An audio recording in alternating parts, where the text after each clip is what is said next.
नागपूर जिल्हा खनिज प्रतिष्ठान अंतर्गत बाधित क्षेत्रासह आरोग्य व शाश्वत विकासाला प्राधान्य द्या हा प्राधान्यक्रम ठरवण्या अगोदर जिल्हा खनिज प्रतिष्ठानच्या नियामक समितीतील सर्व सन्माननीय सदस्यांनी सुचवलेल्या कामांचा विचार करून कालबद्ध कृती आराखडा तयार करण्याचे निर्देश महसूल मंत्री आणि नागपूर जिल्ह्याचे पालकमंत्री चंद्रशेखर बावनकुळे यांनी अधिकाऱ्यांना दिले।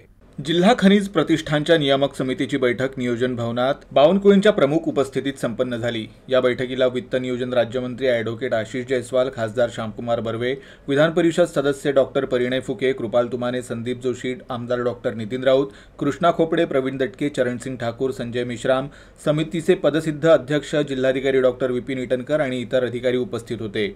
जिल्हा खनिज प्रतिष्ठान अंतर्गत शासनाने विविध विकास कामांच्या उच्च प्राथमिक बाबी निश्चित करून दिल्या आहेत। यात आरोग्य सेवा कार्यक्षम करणे, बाधित क्षेत्रात फिरत्या आरोग्य सुविधा, शिक्षण, क्रीडा, पायाभूत सुविधा, ई लर्निंग सेटअप, महिला व बालकल्याण, स्वच्छता, गृहनिर्माण आदी बाबींवर भर देण्यात आला आहे। अप्रत्यक्ष बाधित क्षेत्रासाठी जलसिंचन, पाणलोट क्षेत्र विकास, सूक्ष्म सिंचन, नाला बांध आदी कामं अपेक्षित आहेत। यातील प्राधान्यक्रम निवडून कोणत्याही स्थितीत रस्ते विकासाची कामं न घेण्याचा निर्णय या बैठकीत घेण्यात आला।